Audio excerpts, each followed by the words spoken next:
Hi, ನಮಸ್ಕಾರ. ನಾನು ನಿಮ್ಮ ಪ್ರೀತಿಯ ಶಿವಾನಂದ್. ಇವತ್ತಿನ ಒಂದು ವಿಡಿಯೋ ಯಾಕೆ ಮಾಡ್ತಾ ಇದ್ದೇನೆಂದರೆ, ಒಂದು ಕ್ವಿಕ್ಕಾಗಿ ನ್ಯೂಸ್ ಪೇಪರ್ನ ಯಾವ ಥರ ಓದಬೇಕು, ಯಾವ ಥರ ನಾವು ಎಕ್ಸಾಮ್ ದೃಷ್ಟಿಯಿಂದ ಯಾವ ಥರ ಪಾಯಿಂಟನ್ನು ಕಲೆಕ್ಟ್ ಮಾಡ್ಕೋಬೇಕು ಅನ್ನೋ ಒಂದು ಉದ್ದೇಶದಿಂದ ಈ ವಿಡಿಯೋನ ಮಾಡ್ತಾಯಿದ್ದೇನೆ. ಮೊದಲನೇದಾಗಿ ನಾನು ಬೆಂಗಳೂರಲ್ಲಿ ಇರೋದರಿಂದ local news paper Prajavani Bengaluru ನಗರ ಅಂತ ಇದೆ. ಪೇಜ್ ನಂಬರ್ 10ರಲ್ಲಿ ನಾನು ಓದ್ತಾ ಇದ್ದೇನೆ. ಇವಾಗ ಏನಿದೆ ಅಂದರೆ, ಬುಕರ್ ಪ್ರಶಸ್ತಿ ಅಂತ ಇದೆ.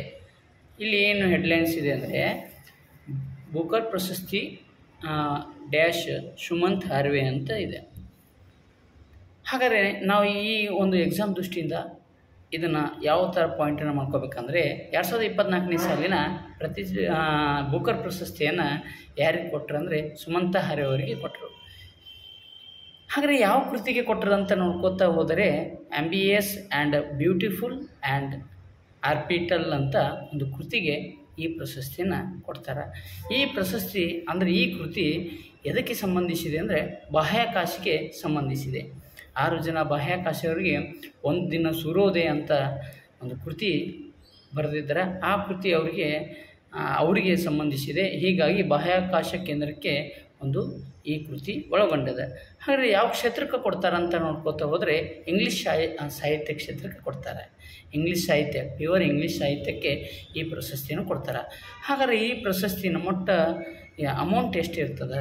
50,000 ಪೌಂಡ್ ಇರ್ತದೆ. 50,000 ಪೌಂಡ್ ಅಂದರೆ ಈ ಪ್ರೆಸೆಂಟ್ ನಮ್ಮ ಇಂಡಿಯನ್ ಕರೆನ್ಸಿದಾಗ 53.75 ಲ್ಯಾಕ್ ರುಪೀಸ್. ಹಾಗಾದರೆ ಮೊಟ್ಟ ಮೊದಲ ಈ ಪ್ರಶಸ್ತಿಯನ್ನು 1969ರಲ್ಲಿ PS ನುಬೆ ಅವರಿಗೆ ಈ ಪ್ರಶಸ್ತಿಯನ್ನು ಕೊಡ್ತಾರೆ. ಹಾಗಾದರೆ ಅವ್ರ ಕೃತಿ ಯಾವುದಂದ್ರೆ, ಸಮಥಿಂಗ್ ಟು ಆನ್ಸರ್ ಫಾರ್ ಅಂತ ಒಂದು ಕೃತಿಗೆ ಈ ಪ್ರಶಸ್ತಿಯನ್ನು ಕೊಟ್ಟಾರೆ. ಹಾಗಾದರೆ 2022ನೇ ಸಾಲಿನ ಈ ಪ್ರಶಸ್ತಿಯನ್ನು ಕರುಣಾ ತಿಲಕ್ ಅವರಿಗೆ ಕೊಡ್ತಾರೆ, ಶ್ರೀಲಂಕಾ ದೇಶದವರು. ಹಾಗಾದರೆ 2023ನೇ ಸಾಲಿನಲ್ಲಿ ಈ ಪ್ರಶಸ್ತಿಯನ್ನು ಪೌಲ್ ಲಿನ್ಸನ್ ಅವರಿಗೆ ಕೊಡ್ತಾರೆ. 2024ನೇ ಸಾಲಿನ ಈ ಪ್ರಶಸ್ತಿಯನ್ನು ಸುಮಂತ ಹಾರ್ವೆ ಅವರಿಗೆ ಈ ಪ್ರಶಸ್ತಿಯನ್ನು ಕೊಡ್ತಾರೆ. ಹಾಗಾದರೆ ಇಷ್ಟೇ ಓದೋ ಹಾಗಿಲ್ಲ. ಹಾಗಾದರೆ ಈ ಬುಕರ್ ಪ್ರಶಸ್ತಿಯನ್ನು ಪಡೆದ ಭಾರತೀಯರು ಯಾರು ಇದ್ದಾರೆ ಅಂತ ನೋಡ್ಕೊತಾ ಹೋದರೆ, ಇಲ್ಲಿ 5 ಜನ ಭಾರತೀಯರು ಸಿಗುತ್ತಾರೆ. ಎಷ್ಟು ಜನ? 5 ಜನ ಭಾರತೀಯರಿಗೆ ಸಿಗುತ್ತಾರೆ. ಹಾಗೆ ಈ ಬುಕರ್ ಪ್ರಶಸ್ತಿಯನ್ನು ಪಡೆದಂಥ ಮೊದಲ ಭಾರತೀಯ ವ್ಯಕ್ತಿ ಯಾರಂದ್ರೆ VS ನೈಪಾಲ್ ಅವರು. ಇನ್ನೇ ಫ್ರೀ ಸ್ಟೇಟ್ ಎಂಬ ಒಂದು ಕೃತಿಗೆ 1971ರಲ್ಲಿ ಕೊಡ್ತಾರೆ. ಇನ್ನು ಎರಡನೇದಾಗಿ ಸಲ್ಮಾನ್ ರಶೀದಿ ಅವರಿಗೆ ಕೊಡ್ತಾರೆ, ಮಿಡ್ ನೈಟ್ ಚಿಲ್ಡ್ರನ್ ಎಂಬ ಕೃತಿಗೆ 1981ರಲ್ಲಿ ಕೊಡ್ತಾರೆ. ಹಾಗೆ ರೀತಿ ಅರುಂಧತಿ ರಾಯ್ ಅವರಿಗೆ ಕೊಡ್ತಾರೆ 1997. The God of Small things ಅಂತ ಎಂಬ ಕೃತಿಗೆ ಈ ಪ್ರಶಸ್ತಿಯನ್ನು ಕೊಡ್ತಾರೆ. 4ನೇದಾಗಿ ಕಿರಣ್ ದೇಸಾಯಿ ಅವರಿಗೆ ಈ ಪ್ರಶಸ್ತಿಯನ್ನು ಕೊಡ್ತಾರೆ. ಇನ್ನು ಹರಿಟೆನ್ಷನ್ ಆಫ್ ಲಾಸ್ ಅಂತ 2006ರಲ್ಲಿ ಕೊಡ್ತಾರೆ. ಇನ್ನು ಕೊನೆಯದಾಗಿ ಈ ಪ್ರಶಸ್ತಿ ಪಡೆದ ಭಾರತೀಯ ವ್ಯಕ್ತಿ ಯಾರಂದ್ರೆ ಅರವಿಂದ್ ಅಡಿಗ ಅಂತ, ದ ವೈಟ್ ಟೈಗರ್ ಅಂತ 2008ರಲ್ಲಿ ಈ ಪ್ರಶಸ್ತಿಯನ್ನು ಪಡಿತಾರೆ. ಹಾಗಾದರೆ ಈ ಬುಕರ್ ಪ್ರಶಸ್ತಿಯನ್ನು ಇಂಗ್ಲೆಂಡ್ ದೇಶದವರು ಕೊಡ್ತಾರೆ. ಹಾಗಾದರೆ ಈ ಬುಕರ್ ಪ್ರಶಸ್ತಿಯನ್ನು ಪಡೆದ ಮೊದಲ ಕಪ್ಪು ವರ್ಣೀಯ ವ್ಯಕ್ತಿ ಯಾರು, ಮಹಿಳೆ ಯಾರು ಅಂತ ಕೇಳ್ತಾರೆ. ಬುಕರ್ ಪ್ರಶಸ್ತಿಯನ್ನು ಪಡೆದ ಮೊದಲ ಕಪ್ಪು ವರ್ಣೀಯ ಮಹಿಳೆ ಯಾರಂದ್ರೆ ಬರ್ನಾಡಿಯಸ್ ಎವರೆಸ್ಟೋ ಅಂತ, ಗರ್ಲ್, ವುಮೆನ್, ಅದರ್ಸ್ ಅಂತ ಎಂಬ ಕೃತಿಗೆ 2019ರಲ್ಲಿ ಈ ಪ್ರಶಸ್ತಿಯನ್ನು ಪಡಿತಾರೆ. ಹಾಗೆ ಬುಕರ್ ಪ್ರಶಸ್ತಿ ಪಡೆದ ಮೊದಲ ಭಾರತೀಯ ಮಹಿಳೆ ಯಾರಂದ್ರೆ Arundhati Roy, The God of Small Things ಎಂಬ ಕೃತಿಗೆ 1997ರಲ್ಲಿ. ಹಾಗೆ ಬುಕರ್ ಪ್ರಶಸ್ತಿ ಪಡೆದ ಅತ್ಯಂತ ಕಿರಿಯ ವಯಸ್ಸಿನ ಮಹಿಳೆ ಯಾರಂದ್ರೆ ಕಿರಣ್ ದೇಸಾಯಿ ಅವರು. ಈ ಪ್ರಶಸ್ತಿಯನ್ನು ಪಡಿತಾರೆ. ಹಾಗೆ ಬುಕರ್ ಪ್ರಶಸ್ತಿಯನ್ನು ಪಡೆದ ಮೊದಲ ಮಹಿಳೆ ಯಾರು ಅಂತ ಕೇಳಿದಾಗ ಬರ್ನೀಸ್ ರೂಬೆನ್ಸನ್ ಅವರು ಈ ಪ್ರಶಸ್ತಿಯನ್ನು ಪಡಿತಾರೆ 1970ರಲ್ಲಿ. ಇಷ್ಟು ಬುಕರ್ ಪ್ರಶಸ್ತಿ ಬಗ್ಗೆ ನಾವು ಚರ್ಚೆ ಮಾಡಿದ್ದು. ಹಾಗೆ ಮ್ಯಾನ್ ಬುಕರ್ ಪ್ರಶಸ್ತಿ ಬಗ್ಗೆ ಇಷ್ಟು ಚರ್ಚೆ. ಇನ್ನು ಇಂಟರ್ನ್ಯಾಷನಲ್ ಬುಕರ್ ಪ್ರಶಸ್ತಿ ಅಂತ ಬರುತ್ತೆ, ಅದು ಬೇರೆ. ಅದು ಇಂಟರ್ನ್ಯಾಷನಲ್ ಬುಕರ್ ಪ್ರಶಸ್ತಿ ಅಂದರೆ ಅದು ಕನ್ನಡದ ಒಂದು ಕಾದಂಬರಿ ಅಂದರೆ ಸಾಹಿತ್ಯ ಇರ್ತದೆ ಅಂತಿಕೋ, ಅದನ್ನು ಇಂಗ್ಲೀಷಿಗೆ ಏನಾದ್ರು ಟ್ರಾನ್ಸ್ಫರ್ ಮಾಡಿದರೆ ಅದು ಅಂತಾರಾಷ್ಟ್ರೀಯ ಬುಕರ್ ಪ್ರಶಸ್ತಿ. ನೀವು ಕನ್ಫ್ಯೂಸ್ ಆಗಬಾರ್ದು ಎಕ್ಸಾಮ್ದಲ್ಲಿ, ಹೌದಾ? ನೆಕ್ಸ್ಟ್ ಎರಡನೇದು come to second point, IOC ನೂತನ ಅಧ್ಯಕ್ಷರಾಗಿ. ಅದೇ ಪೇಜ್ನಲ್ಲಿದೆ, ಪೇಜ್ ನಂಬರ್ 10 ವಾಣಿಜ್ಯ ಅಂತ ಇದೆ ನೋಡಿ, ಆ ಪುಟದಲ್ಲಿದೆ. ಹಾಗಾದರೆ ಇಲ್ಲೇನು ಕೊಟ್ಟಿದ್ದಾರೆ, IOC ನೂತನ ಅಧ್ಯಕ್ಷರಾಗಿ ಅರವಿಂದ್ ಸಾಹ್ನಿ ಅಂತ ಕೊಟ್ಟಿದ್ದಾರೆ. ಹಾಗಾದರೆ IOC ಅಂದ್ರೇನು, ಇಂಡಿಯನ್ ಆಯಿಲ್ ಕಾರ್ಪೊರೇಷನ್ ಲಿಮಿಟೆಡ್ ಅಂತ ಒಂದು ಕಂಪ್ನಿ. ಇದು ಮಹಾರತ್ನ ಒಂದು ಸ್ಥಾನಮಾನ ಪಡೆದದ. ಇದರ ಅಧ್ಯಕ್ಷರಾಗಿ ಪ್ರಸ್ತುತ ಈ ಪ್ರೆಸೆಂಟಾಗಿ ಅಧ್ಯಕ್ಷರಾಗಿ ಯಾರು ಆಯ್ಕೆಯಾಗಿದ್ದಾರೆ, ಅರವಿಂದ್ ಸಾಹ್ನಿ ಅವರು ಆಯ್ಕೆಯಾಗ್ಯಾರ. ಇವರ ಒಂದು ಕಾಲಾವಧಿ 5 ವರ್ಷದವರೆಗೆ ಇರುತ್ತದೆ. ಹಾಗಾದರೆ 1959ರಲ್ಲಿ ಈ ಕಂಪ್ನಿ ಸ್ಥಾಪನೆ ಆಗ್ತದೆ. ಇದರ ಹೆಡ್ ಕ್ವಾರ್ಟರ್ಸು ನವದೆಹಲಿಯಲ್ಲಿ ಅದ. ಸೊ ಹಾಗಾಗಿ ಇದು ಸ್ವಲ್ಪ ಒನ್ ಲೈನ್ ಕ್ವಶನ್ ಆಗಿರ್ತದೆ. ಹಾಗೆ ನೀವು ಸ್ವಲ್ಪ ಅಡಿಷ್ನಲ್ ಪಾಯಿಂಟ್ ಆಗಿ ನೋಡ್ಕೋಬೇಕಾದ್ರೆ, ಏಷ್ಯಾದ ಮೊಟ್ಟ ಮೊದಲ ತೈಲ ಬಾವಿ ಎಲ್ಲಿದೆ ಅಂದರೆ ದಿಗ್ಬಾಯಿ. ಹಾಗಾದ್ರೆ ಯಾವ ಒಂದು ಸ್ಟೇಟ್ದಾಗೈತೆ ಅಂದರೆ ಆಸಾಮ್ ಸ್ಟೇಟ್ದಾಗಿದೆ. ಹಾಗಾದರೆ ಪ್ರಸ್ತುತ ಭಾರತದ ಅತಿ ದೊಡ್ಡ ತೈಲ ಬಾವಿ ಯಾವುದಂದಾಗ ಬಾಂಬೆ ಹೈ, ಇದು ಮಹಾರಾಷ್ಟ್ರ ರಾಜ್ಯದಲ್ಲಿದೆ. ಇನ್ನು ಇವತ್ತು ಇಂಪಾರ್ಟೆಂಟ್ ಡೇ ಆಗಿರ್ತದೆ, ದ್ಯಾಟ್ ಈಸ್ ಅದೇ ನಿಮ್ಗೆ ಗೊತ್ತಿರ್ತದೆ ಯಾವುದಂದ್ರೆ ನವಂಬರ್ 14 ಎಲ್ಲರ ತಲೆಯಾಗ ಬಂದುಬಿಡ್ತದೆ, children day. It is children day ಹೌದು, ಬಟ್ ಇನ್ನೊಂದು ಡೇ ಇದೆ, ವರ್ಲ್ಡ್ ಡಯಾಬಿಟಿಸ್ ಡೇ ಅಂತ ಆಚರಣೆ ಮಾಡ್ತಾರೆ. ಸೊ ಇವತ್ತಿನ ಒಂದು ನವಂಬರ್ 14 ಅನ್ನೋದು ಏನ್ರಿ, ವರ್ಲ್ಡ್ ಡಯಾಬಿಟಿಸ್ ಡೇ, ವಿಶ್ವ ಮಧುಮೇಹ ದಿನ. ಇದು ನವಂಬರ್ 14ಕ್ಕೆ ಯಾಕೆ ಆಚರಣೆ ಮಾಡ್ತಾರೆ ಅಂದ್ರೆ, 1922ರಲ್ಲಿ ಒಬ್ಬ ವ್ಯಕ್ತಿ ಬರ್ತಾನೆ.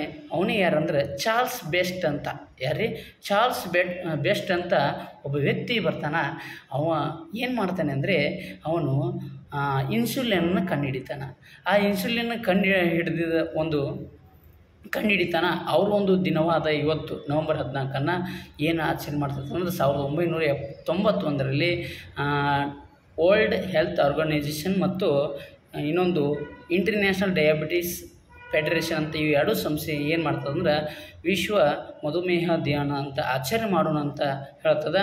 ಹಾಗಾಗಿ 2006ರಿಂದ ಮೊಟ್ಟ ಮೊದಲ ಬಾರಿಗೆ ಈ ಒಂದು ದಿನಾಚರಣೆಯನ್ನು ಆಚರಣೆ ಮಾಡ್ಕೊತಾ ಬಂದಿದೆ. ಹಾಗಾದರೆ 2024ನೇ ಸಾಲಿನ ಇದರ ಒಂದು ಥೀಮ್ ಏನಾಗಿದೆ ಅಂದರೆ, ಬ್ರೇಕಿಂಗ್ ಬ್ಯಾರಿಯರ್ಸ್ ಬ್ರಿಡ್ಜಿಂಗ್ ಗ್ಯಾಪ್ಸ್ ಅಂತ ಆಗಿದೆ. ಹಾಗಾಗಿ ನಿಮಗೆ ಗೊತ್ತಿರಲಿ, ಇಂಟರ್ನ್ಯಾಷನಲ್ ಡಯಾಬಿಟಿಸ್ ಫೆಡರೇಷನ್ ಅಂತ ಒಂದು ಸಂಸ್ಥೆ ಇದೆ. ಆ ಸಂಸ್ಥೆ ವರದಿ ಮಾಡಿದೆ ಏನೆಂದರೆ, ಪ್ರಸ್ತುತ ಭಾರತದಲ್ಲಿ 20ರಿಂದ ಡಯಾಬಿಟಿಸ್ ಅಂದರೆ ಸಕ್ಕರೆ ರೋಗ, ಶುಗರ್ ಇದೆ ಅಂತಂತಾರಲ್ಲ ಅದು. 2000 ನೋಡಿರಿ ರಿಪೋರ್ಟ್ ಏನು ಹೇಳಿದೆ ಅಂದರೆ, 20ರಿಂದ 77 ವರ್ಷದ ಒಂದು ವಯಸ್ಸಿನ ಭಾರತದಲ್ಲಿ 20ರಿಂದ 77 ವರ್ಷದ ಒಂದು ವಯಸ್ಸಿನ ಜನರಿಗೆ ಪ್ರಸ್ತುತ 7.7 ಕೋಟಿ ಜನರಿಗೆ ಏನಿದೆ, ಸಕ್ಕರೆ ಕಾಯಿಲೆ ಇದೆ ಅಂತ ಹೇಳ್ಯಾರ. ಯಾರು ಹೇಳಿದ್ದಾರೆ ಅಂದರೆ, ಇಂಟರ್ನ್ಯಾಷನಲ್ ಡಯಾಬಿಟಿಸ್ ಫೆಡರೇಷನ್ದವರು ಹೇಳಿದ್ದಾರೆ. ಅದೇ ರೀತಿ ಈ ಒಂದು ಅಂಕಿ ಅಂಶ 2045ಕ್ಕೆ ಎಷ್ಟಾಗುತ್ತೆ ಅಂದರೆ 13.42 ಕೋಟಿಯಷ್ಟು ಏನಾಗುತ್ತೆ ಅಂದರೆ, ಅಷ್ಟು ಜನರಿಗೆ ಏನು ಸಕ್ಕರೆ ಕಾಯಿಲೆ ಬರುತ್ತದೆ ಅಂತ ಹೇಳಿದ್ದಾರೆ. ಈ ಸಕ್ಕರೆ ಕಾಯಿಲೆ ಹೇಗೆ ಬರುತ್ತೆ ಅಂದರೆ, ರಕ್ತದಲ್ಲಿ ಏನು ಹಿಮೋಗ್ಲೋಬಿನ್ ಇರ್ತದಲ್ಲ, ಸಕ್ಕರೆ ಪ್ರಮಾಣ ಜಾಸ್ತಿ ಆಗೋದ್ರಿಂದ ಈ ಸಕ್ಕರೆ ಕಾಯಿಲೆ ಬರುತ್ತೆ. ಡಯಾಬಿಟಿಸಲ್ಲಿ 2 ಟೈಪ್ ಅದಾವ, ನಿಮ್ಮ ಸೆನ್ಸರ್ ತಿಳಿಸ್ಕೊಡ್ತಾರೆ. ಆಮೇಲೆ ಈ ರೋಗ ಜಾಸ್ತಿ ನರರೋಗ ಇರ್ತದೆ, ಬಿಟ್ಟರೆ ಮೂತ್ರಕೋಶಕ್ಕೆ ಸಂಬಂಧಿಸಿದೆ, ಕಣ್ಣಿಗೆ ಸಮಸ್ಯೆ ಭಾಳ ಮಾಡ್ತದೆ ಈ ರೋಗ. ಸೊ ಅದಕ್ಕೆ ಈ ಮಧುಮೇಹ ಏನು ಡಯಾಬಿಟಿಸ್ ರೋಗನ ಕಂಟ್ರೋಲ್ ಮಾಡಬೇಕಾದ್ರೆ ಫುಡ್ಡನ್ನು ಮೇಂಟೆನೆನ್ಸ್ ಮಾಡಬೇಕಾಗ್ತದೆ, ಆಮೇಲೆ ಜಾಗಿಂಗ್ ಮಾಡಬೇಕಾಗ್ತದೆ. ಸೊ ಅದಕ್ಕೆ ದಯಮಾಡಿ ಚಿಕ್ಕ ವಯಸ್ಸಿನ ಒಂದು ಮಕ್ಕಳಿಗೆ ಈಗ ಸಕ್ಕರೆ ರೋಗ ಬರ್ತಾಯಿದೆ. ಸೊ ಚೆನ್ನಾಗಿ ಫುಡ್ಡನ್ನು ಮೇಂಟೈನ್ ಮಾಡಿ ಅಂತ ಹೇಳ್ತಾ ಇದ್ದೇನೆ. ಇನ್ನು 4ನೇದಾಗಿ ಸ್ಟೇಟ್ ಇಂಪಾರ್ಟೆನ್ಸ್, ವೆರಿ ಇಂಪಾರ್ಟೆಂಟ್. ಇದು KS ಸೆಕೆಂಡ್ ಪೇಪರ್ನಲ್ಲಿ ಬರ್ತದೆ. ಏನಂದರೆ, ಕಾಳಿದಾಸ್ ಸಮ್ಮಾನ್ ಪ್ರಶಸ್ತಿ ಅಂತ. ಈ ಕಾಳಿದಾಸ್ ಸಮ್ಮಾನ್ ಪ್ರಶಸ್ತಿಯನ್ನು 2023ನೇ ಸಾಲಿನ ಪ್ರಶಸ್ತಿಯನ್ನು ನೀಡಲಾಗಿದೆ. ಇದು ಯಾಕೆ ಇಂಪಾರ್ಟೆಂಟ್ ಅಂದರೆ, ಈ ಪ್ರಶಸ್ತಿಯನ್ನು ನಮ್ಮ ಮೈಸೂರದವರು ಒಬ್ಬ ವ್ಯಕ್ತಿ ತೊಗೊಂಡಾರ. ಹೀಗಾಗಿ ಇದು KS ಸೆಕೆಂಡ್ ಪೇಪರ್ಗೆ ಭಾಳ ಇಂಪಾರ್ಟೆಂಟು. ಹಾಗಾದರೆ ಈ 2023ನೇ ಸಾಲಿನ ಈ ಪ್ರಶಸ್ತಿಯನ್ನು ಗಂಜಪ್ಪ ರಘುಪತಿ ಭಟ್ ಅವರಿಗೆ ಈ ಪ್ರಶಸ್ತಿಯನ್ನು ನೀಡಲಾಗಿದೆ. ಈ ಪ್ರಶಸ್ತಿಯನ್ನು ಯಾವ ಕ್ಷೇತ್ರಕ್ಕೆ ಕೊಡ್ತಾರಂದ್ರೆ, ಕಲೆ ಇರಬಹುದು, ಸಂಗೀತ ಇರಬಹುದು, ನೃತ್ಯ ಇರಬಹುದು, ರಂಗಭೂಮಿಯಲ್ಲಿ ಏನು ಸಾಧನೆ ಮಾಡಿರ್ತಾರಲ್ಲ ಈ ಪ್ರಶಸ್ತಿಯನ್ನು ಕೊಡ್ತಾರೆ. ಹಾಗಾದರೆ ಈ ಪ್ರಶಸ್ತಿಯನ್ನು ಮೊಟ್ಟ ಮೊದಲ ಬಾರಿಗೆ 1980 ಮತ್ತು 81ನೇ ವರ್ಷದಲ್ಲಿ ಈ ಪ್ರಶಸ್ತಿಯನ್ನು ಕೊಡ್ತಾ ಬಂದಿದೆ.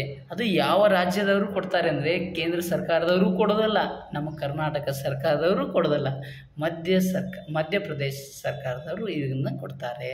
ಉಜ್ಜಯಿನಿ ಅಂತ ಬರುತ್ತೆ, ಆ ಪ್ಲೇಸ್ನಲ್ಲಿ ಕೊಡ್ತಾರೆ.